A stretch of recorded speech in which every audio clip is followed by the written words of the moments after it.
আসসালামু আলাইকুম দর্শক। ইতিমধ্যেই আপনারা জেনে গেছেন যে বাংলাদেশ জুড়ে একটা নির্বাচনী ভাব চলে আসছে। গতকাল জাতির উদ্দেশ্যে এক ভাষণে অন্তর্বর্তী সরকার প্রধান ডক্টর মোহাম্মদ ইউনূসকে আমরা দেখেছি। তিনি ঘোষণাই দিয়ে দিয়েছেন এক প্রকার ঘোষণা তিনি দিয়ে দিয়েছেন যে আগামী রমজানের আগে ফেব্রুয়ারি মাসের প্রথম সপ্তাহেই নির্বাচন অনুষ্ঠিত হতে যাচ্ছে এবং সেই নির্বাচন অনুষ্ঠানের যত প্রক্রিয়া আছে, প্রসেস আছে সবকিছু নেওয়ার জন্য নির্বাচন কমিশনকে একটি চিঠি অন্তর্বর্তী সরকার প্রধান দিবেন।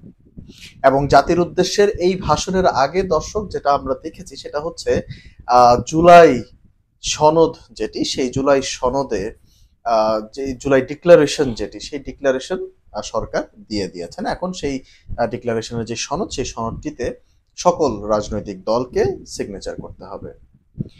এবং একই সঙ্গে আমরা যেটি দেখেছি সেটি হচ্ছে যে এই জুলাই ডিক্লারেশন হওয়ার মধ্যে যেই সকল রাজনৈতিক দলগুলোকে যে এক প্ল্যাটফর্মে আসতে দেখা গেছে, এটি এক নতুন বাংলাদেশের একটা, আমি মনে করি, একটা সূচনা। এবং সব থেকে বড় যে ব্যাপারটি সেটি হচ্ছে যে এই জুলাই ডিক্লারেশনের পরপরই আমরা যেটি দেখেছি সেটি হচ্ছে যে অন্তর্বর্তী সরকার প্রধান গণভবনে গেছেন এবং সেই যে জাদুঘর যেই জাদুঘরটি যেই জাদুঘর তিনি পরিদর্শনে গেছেন গণভবনে, এবং সেটিকে তো একটা জাদুঘর করা হচ্ছে এবং সেই জাদুঘর দেখার পরে তিনি যেটি আশা ব্যক্ত করেছেন সেটি হচ্ছে এই জাদুঘর হবে হচ্ছে জুলাই অগাস্টের একটা বলবো যে উদাহরণ। এখানে মানুষ যে সবকিছু দেখতে পারবেন এবং সেই সময়কার মানে সেই 5ই আগস্ট 2024-কে তারা স্মরণ করতে পারবেন। তো দর্শক, এর পরপরই আমরা ঠিক দেখলাম যে গতকাল 8টা 20 নাগাদ অন্তর্বর্তী সরকার প্রধান আপনার জাতির উদ্দেশ্যে ভাষণ দিয়েছেন। সেই ভাষণেই তিনি সরাসরি জাতির উদ্দেশ্যে জানিয়ে দিয়েছেন যে নির্বাচন কবে নাগাদ হচ্ছে এবং কি হচ্ছে। জাতির উদ্দেশ্যে উনি অনেক কিছু স্পষ্ট করে দিয়েছেন। উনি বলেছেন জাতির উদ্দেশ্যে যে নির্বাচনকে হতে হবে আনন্দ ফুর্তি এবং একটা উৎসব মুখর পরিবেশের মধ্য দিয়ে নির্বাচন অনুষ্ঠিত হতে হবে। এবং এই নির্বাচন যে উনি সেখানে আবার এটিও বলেছেন যে নির্বাচনে বাচ্চা কাচ্চা সবাইকে নিয়ে একটা অনুষ্ঠানের মানে একটা উৎসব মুখর পরিবেশের জন্য সবাই তার ভোটাধিকার প্রয়োগ করেন।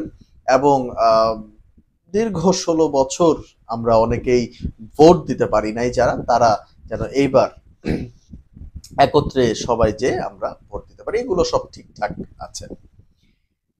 এখন নির্বাচনের এই যে নির্বাচনী যাত্রা যেটি শুরু হয়েছে সেইখানে সেই যাত্রার পরে রাজনৈতিক দলগুলোর মধ্যে কি প্রতিক্রিয়া দেখা গেছে। বিএনপি সাধুবাদ জানিয়েছেন, জামাতকে দেখেছি তারা খুব একটা বেশি খুশি না, এবং আমরা এর মধ্যে আরো অনেক কিছু দেখেছি যে এনসিপির অনেক নেতাকর্মী ঢাকা ছেড়ে কক্সবাজারে চলে গেছেন, নানান রকমের বিষয়াদি এখানে আছেন। একটা বড় রাজনৈতিক গেম চলছে এখানে, অনেকে খুশি অনেকে অখুশি রয়েছেন, কিন্তু বিএনপিকে স্পষ্ট খুশি দেখা গেছে।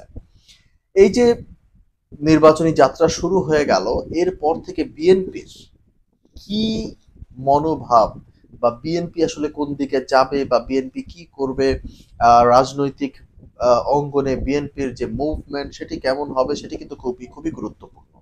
কারণ দেশের একমাত্র আমি বলবো যে জনগণ মানে এটা বিশাল একটা রাজনৈতিক দল এবং জনমতও রয়েছে, জনগণ চায় এই দলটি ক্ষমতায় আসুক।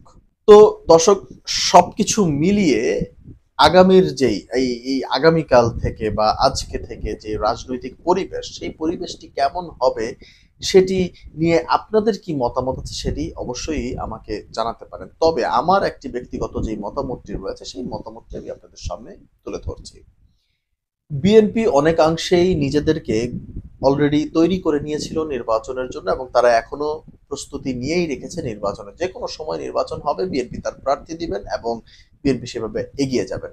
তা ঠিক আছে, কিন্তু সকল জেলা উপজেলায় বিএনপির কমিটির কি অবস্থা হলো? বিএনপি কি তার নতুন করে তার দল সাজিয়েছে? বিএনপি নতুন করে কি তার পূর্ণাঙ্গ কমিটিগুলো দিয়েছে? বিএনপি কি তার ত্যাগী নেতাদেরকে আইডেন্টিফাই করতে পেরেছে? বিএনপি কি চাঁদাবাজ বা এই ধরনের যারা ইনফিলট্রেটেড হয়েছে দলের ভেতরে বহিরাগতদেরকে তারা আইডেন্টিফাই করতে পেরেছে? সব থেকে বড় প্রশ্ন, এখন তো ঘোষণা হলো তারেক রহমান আসবে, ফিরবে কবে? তো এই যে তারেক রহমানের ফেরা নিয়ে এই সব কিছু নিয়ে একটা জল্পনা কল্পনা কিন্তু রয়েছে। তো এই জল্পনা কল্পনা আসলে কত দূর যাবে বা কি হবে, এখনো কি জনাব তারেক রহমানের মধ্যে সেই ভয় আছে, রয়েছে কিনা যে বাংলাদেশে আসলে তার ক্ষতি হবে বা কিছু একটা? এখন সব থেকে বড় যে ব্যাপারটি দর্শক, সেটি হচ্ছে যে নির্বাচনের যাত্রা শুরু হয়ে গেছে। বহিরাগত অনেক শক্তি চেষ্টা করবে বাংলাদেশে অস্থিতিশীল আহ, পরিবেশ তৈরি করার, যেটি আমরা অতীতেও দেখে এসেছি। এবং আমরা দেখেছি যে কিভাবে নির্বাচনকে যদি বানচাল করা যায় তা নিয়ে নানান রকমের আহ, মানে সোশ্যাল মিডিয়া, সামাজিক যোগাযোগ মাধ্যমগুলোতে নানান রকমের কথা চালাচালি হচ্ছে। তো সব মিলিয়ে আমার কাছে যেটি মনে হচ্ছে, নির্বাচনী পরিস্থিতি খুবই ঘোলাটে, এবং এই পরিস্থিতির মধ্যে নির্বাচন যদি হয়ও, তাহলে যত দিন যাবে এখন দিন তত ঘোলাটে হবে, এবং রাজনৈতিক পরিস্থিতি খুব বেশি একটা আহ আমার মনে হয় না যে খুব বেশি একটা পরিস্থিতি সুখকর হবে। কারণ এই সরকারের যে আইন শৃঙ্খলা রক্ষাকারী বাহিনীর উপরে যে কন্ট্রোল, সেই কন্ট্রোলটা আমার কাছে মনে হচ্ছে অনেকাংশেই কম। যার কারণে আমার মনে হয় যে বিএনপিকে আরো মানে শক্তিশালী অবস্থানে যেতে হবে, এবং এই মুহূর্তে যদি সকল রাজনৈতিক দল একই প্ল্যাটফর্মে না আসে বা একই নির্বাচনী ট্রেনে না উঠে, তবে আমার কাছে মনে হয় যে পরিস্থিতি খুবই ভয়াবহ হতে পারে আগামী সামনের সময়গুলোতে। বাকি দর্শক আপনারা কি মনে করছেন সেটি অবশ্যই কমেন্টের মাধ্যমে জানিয়ে দিতে পারেন। ধন্যবাদ।